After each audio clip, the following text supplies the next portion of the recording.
So during this time, I have been spending it with my boyfriend mostly. We live together. We moved in together a little over a year ago, so it's a lot of time spent just the two of us so early on in our relationship, but we're getting through it. We're getting through it. There's a lot of positives and negatives to living with your significant other during a global pandemic, and I would say the positives have to be it's been really helpful for me personally because I have a hard time accepting help from people, and he is the most helpful human I've ever met, and he's really been able to break me of that, and I've been able to kind of let him be there for me during this time, which has been great. I would say what I miss the most from before all of this is probably my mom. She passed away couple years ago, and I would have really loved to have her during this time and to get that support that she was for me during this time. Also, she just would have been freaking out and worrying so much. It would have been nice to actually see her through this and have her see me through this. And yeah, I really miss her, and I wish she was here. So my fiance is a nurse practitioner at a local hospital, and she does sometimes see COVID-19 patients as part of her daily work. Her perspective really influenced my outlook on this pandemic and this year early on. When the coronavirus shutdowns first started happening in March, I think I had a lot of friends who thought that I would go stir crazy because I wouldn't be able to go to Disneyland or concerts or attend events, which I really enjoy doing. But it was easier than even I thought because when the stay-at-home orders came, I looked at them as more than just something for public safety. I looked at them as something that would directly help my fiance to flatten the curve, to lower a surge so that the hospitals wouldn't be overrun. That was something that would benefit her. And so it really motivated me to take this very, very seriously and practice those measures early on and embrace them early on, even though that meant kind of inverting my normal social life. So humanity is definitely at a crossroads, and it's a big reckoning moment. The systems that we have upheld no longer uphold life, justice, and the well-being of all beings and the earth. So it's crumbling. And an urgency in this time would be to rush in and try to fix things. And I also have that urge because we're patterned that way. We're patterned to want to be complete and whole and strive for perfection and think that we can rush in and save the day. And it's causing me a moment to want to actually pause, understanding that that same energy of rushing in is part of what caused the problems in the first place. So pausing and being with what I've lost, taking a moment to contemplate it, so that perhaps other ways of being in the world can arise for me, that I can take moments to dream and be with the earth and my family and feel what this loss really means to us and open up spaces where we can possibly start to live in a way that we can't even speak about yet. Well, we are definitely living in what I call unique and crazy times. Never in my wildest imagination would I think we would still be sheltered in place as we enter the last month of summer here during August.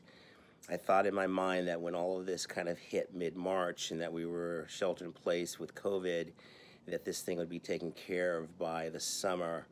The reality is, though, that I think we're in for the long haul, and I don't see this is our new normal, and I think it's going to be with us really probably till next summer. With that said, I've been able to do a lot of self-reflection and spend more time with myself, believe it or not, than I'm accustomed to being an extrovert. But I've had the opportunity to be sheltered in place with my 3 teenage boys. We've been able to have some deep conversations about COVID. And even as importantly is really the whole social justice movement around Black Lives Matter. So I've taken the opportunity to kind of look for the silver linings that are here for us, given this very challenging and unique time. I'm always a glass half full person, so I know that we will get through this. It is tough, I can't kid you. But with that said, I have found kind of peace and acceptance and having my 3 teenage boys with me during shelter in place has given us an opportunity to actually bond and be much tighter. So, fingers crossed that we will persevere. This is a crowded boat. There's many of us in this together. So I'm going to keep the chin up and continue to hope for the best and stay positive. But I think the thing that's most surprised me about all of this is how unwilling people are to separate their politics from common sense when it comes to caring about others, wearing a mask, staying home, washing hands, and the fact that this horrible disease has become politicized, and there are people who think it's a hoax, and that's heartbreaking when I know that people have died from it, and people are cut off from visitors and loved ones and entertainment because of it. Luckily, I've been able to get through this with my husband. He's been working from home since March.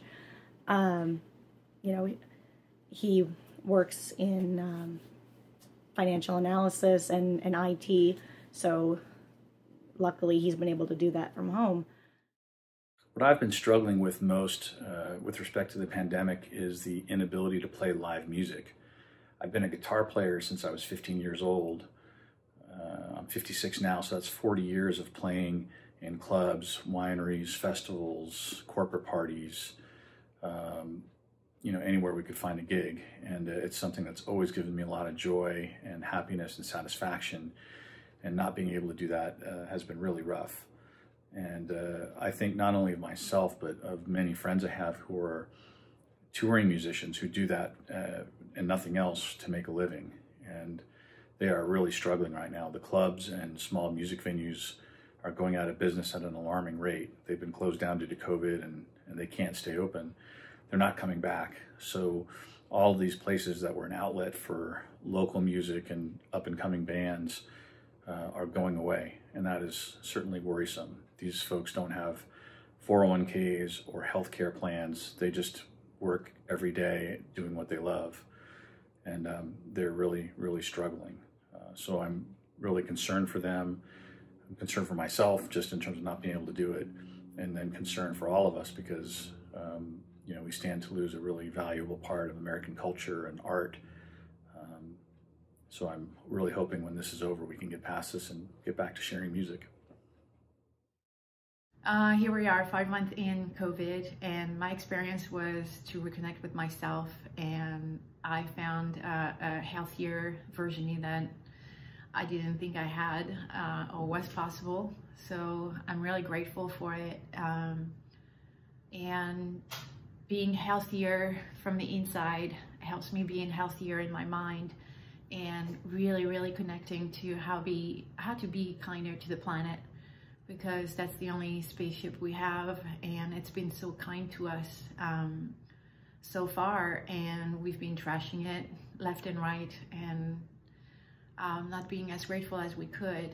And COVID really showed that to me, and I think it's really important for us to be connected to our planet, connected to the universe, and realize how good we have it and how much better we can make it happen.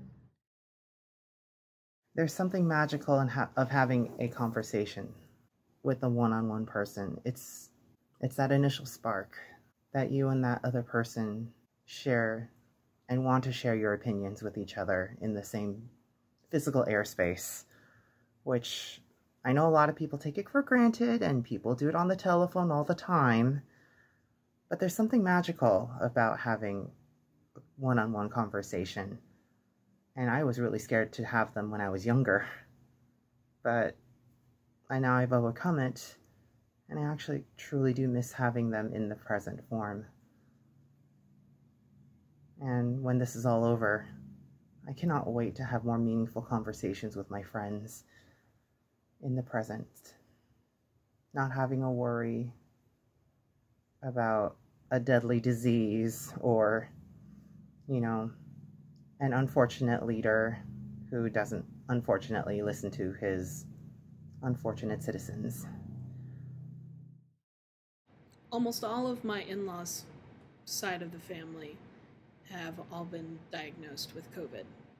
Apart from a few choice people, most of them had been in quarantine and self-isolation for more than 2 weeks.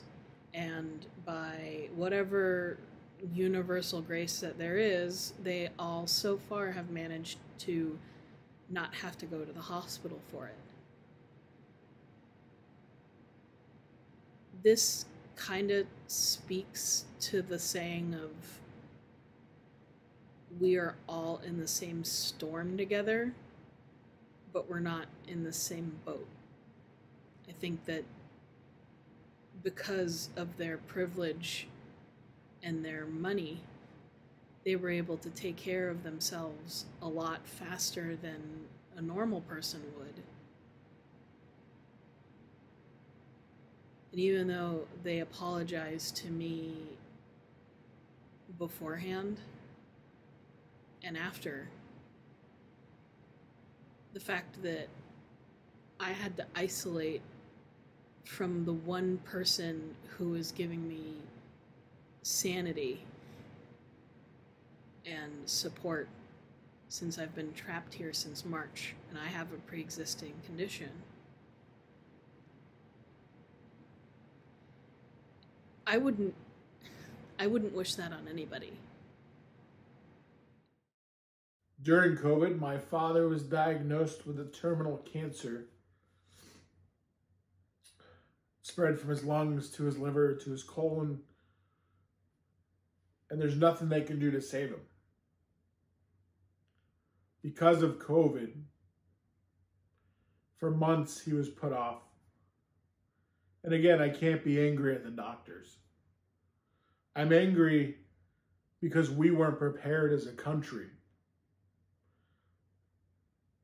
I'm angry that if my dad was back home in Scotland, he'd have a much higher chance of living the next 10 or 12 years.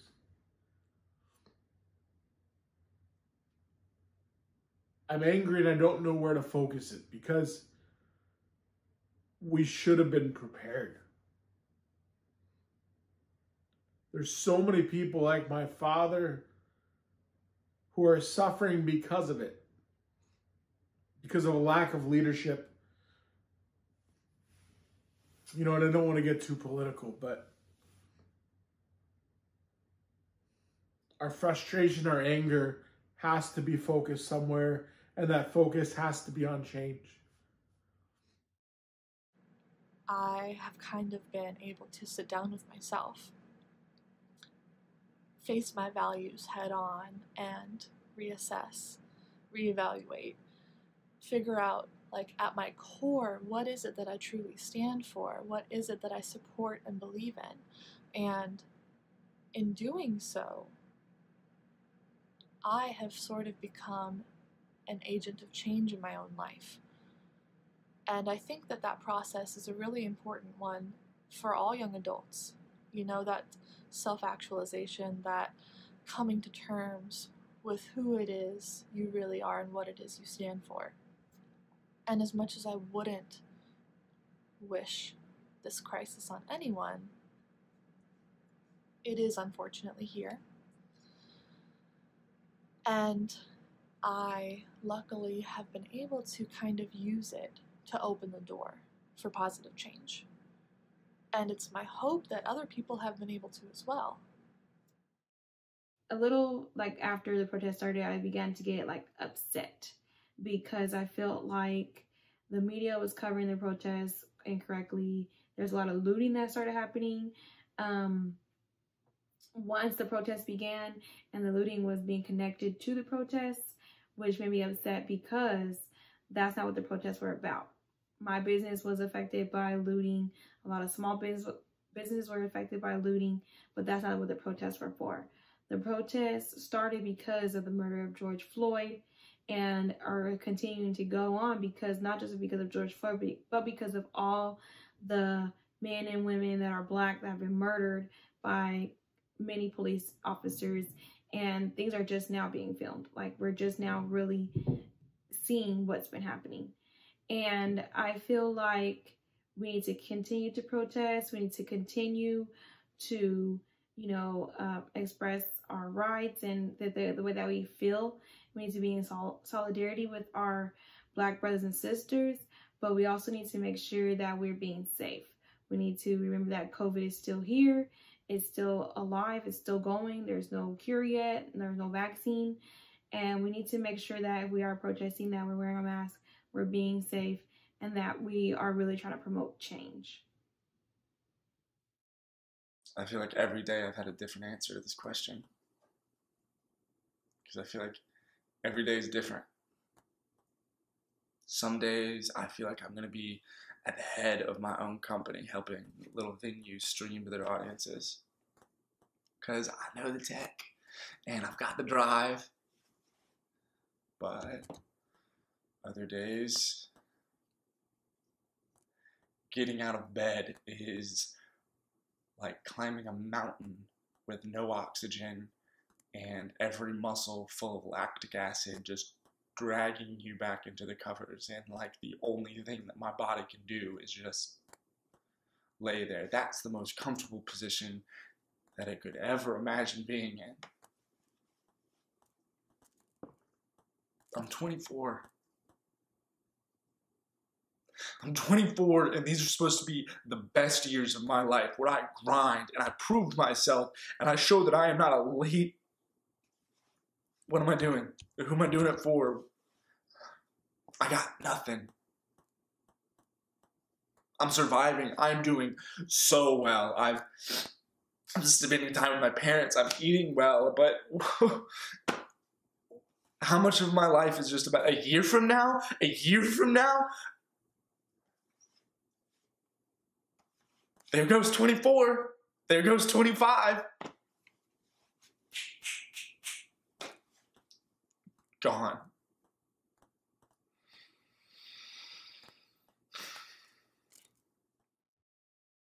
It was just a day or two after the shelter-at-home order went into effect that I sat my family down and we had a meeting.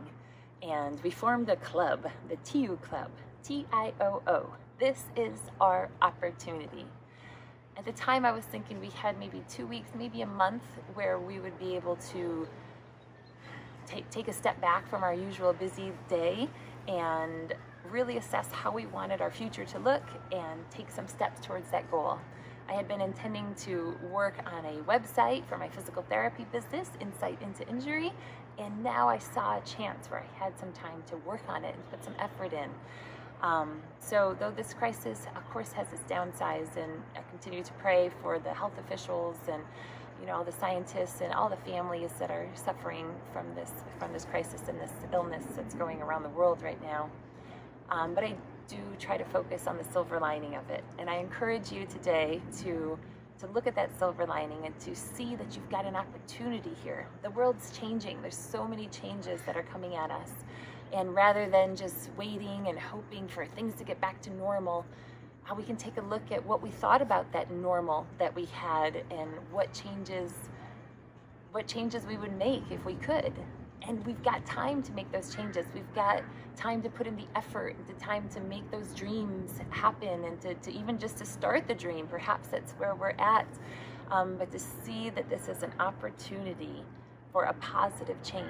So I encourage you to take those steps and to know that for every person out there that just makes their own personal life a little bit happier and a little bit better, that trickles forward and it'll make for a better world in the future. So it feels different this time. A friend of mine said it's not a moment, it's a movement, and I hear that all the time and kind of gets bandied about, but actually it does feel different. I mean, when it first happened, it was just another horrible video of someone being murdered by the very people that should have been protecting him. And just another one of those things to say, oh God, thank God we don't live in America. It's not awful in America. I mean, you know, it's bad, but it's never as bad as it is in America. It felt other, it felt distant. And then there were the protests and conversations and more conversations. But this time it did feel different. It wasn't like the other times. It felt like people were really more willing to engage, really willing to say no. This is no longer about saying, well, it's not really me because I'm not a racist, so it doesn't really apply to me, but poor you. It's more than that. You can't just sit back and say that this doesn't apply to you anymore. The death of George Floyd was horrific, but the conversations I've had from it, continuing to have daily, partner or family or friends, sometimes awkward, sometimes uncomfortable. This one can't be forgotten. And I think that we need to have a talk about what change we're going to require our government to make. Do we want to continue making the same mistakes over and over again, never changing? I mean, that's Einstein's definition of insanity, right? Do we want to remain insane? Some of the things maybe we could do is first acknowledge that not all cops are bad. There's a majority of them out there who do good jobs and have good intentions. But I think we need to recognize that maybe they're not getting the right training, you know? Maybe instead of spending very little time on de-escalation and empathy, maybe that should be a majority of their training. They spend a lot of time learning how to fire a gun with precision. They need to spend more time learning how not to have to pull that gun in the first place. I've been really enjoying connecting with people who I really haven't had a chance to chat with in a really long time. People from various jobs all over the country to different school programs I was in. I've really been able to have an opportunity to reach out to people directly instead of, just commenting on a quick post on social media, but really reach out to them personally and have a really great bond. And so I feel like my community has really expanded and really strengthened over this time. I've also been really enjoying and surprised by the community that's been created through all these sort of online fitness classes. I take a lot of different circus classes and ballet classes, and I've had the opportunity to take classes from people who are phenomenal, and they're located all over the world, not just in my local studio. And so it's been really, really fun and engaging to really have a nice community to really become a part of. So, unpopular opinion. This is not the end of the world. Number one, COVID-19 is not the beginning of Armageddon. It is not the beginning of the apocalypse. This is a time to step back, sit back, and grow. This is a time for growth. There's never been a situation in which we're away from our typical duties. Most of us are at our jobs, 9 to 5, 5 days a week. We get our 2 days off, we get our holidays, but for 3 months, some of us have been quarantined. Some of us have been, experiencing unemployment or temporary furloughing. But with that time, how are we utilizing it? Number one, you want to invest in inner growth. You want to invest in external growth, reflection, mental health, physical health, goals. This is the time to plot. One of the things that I've been really active with is, making sure I get involved in the community still, as far as doing different basket giveaways, whether it's working on community projects. Now's the time to do it. This is a time for leaning on each other. You can always tell who's in your corner when things hit the fan or when unfortunate circumstances happen globally, who's in your corner, who you're talking to, making sure you're checking on your friends, make sure you check on your loved ones, and invest in yourself. One thing I'm working on right now is a project involving the 1908 race riot. It's kind of crazy how everything spirals back and we keep going through this time loop as far as, different disparities in racial inequality, bigotry, racism. These are still things that we're tackling, we're still fighting. And one of the projects I'm working with touches on that. But besides that, wow, what a time that we can't enjoy all aspects of summer, but we can invest in our inner growth. We can reach out to our friends. We can still FaceTime our loved ones and focus on the positive things that this pandemic presents and the opportunities that is right in front of us for our taking. So stay healthy, you guys. Be safe. I keep having this recurring dream. The players could change, the location can change, but the theme is the same in every dream, and I really think I'm having it every single night. I could be walking down the street in my dream, and in my neighborhood, let's say, having a nice walk, the day is beautiful. I see people on the street, hello, how are you, beautiful day, breathing the fresh air, and oh no, I don't have my mask on. Oh my God, what am I doing? I don't have my mask on. And oh, they don't have masks on either. No one has a mask on. What have I done? I went out for a walk and I'm not wearing a mask. I could bring this home to my husband and my little boy. Or in the dream, same theme, different location. I could be on stage performing, having an amazing performance, and the actors and the singers and everyone's feeling it, and the audience is feeling it, and we all look at each other and we're filled with love and pride. We're on stage, it's wonderful, and oh my God, we're not wearing masks. Oh no, again, that panic in my dream. What have I done? I'm not wearing, oh, how could I do this? How could it be that no one in the audience is wearing a mask and they're not distanced? And what are we doing? And how did this come to be? How did we get here again? How do we get back on stage? How do we get back in life without masks? So that is definitely a theme in my life, and it is definitely hanging over into my dreams. So I tend to be an optimist. I think there are a lot of things to look forward to, even now. I'm hoping that when all this is done, when we're through the pandemic and everything else, that things will be better, and that's what I have to tell my kids. And I guess the one huge lesson I want to teach them through this is that honesty is everything. So when I see them acting with integrity or striving to do the right thing,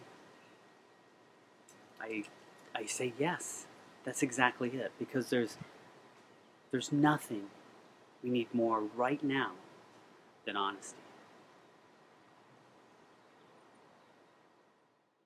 Beautiful dreamer, wake unto thee. Starlight and dewdrops are waiting for me. Sounds of the rude world heard in the day, led by the moonlight, have all passed away. Beautiful dreamer, queen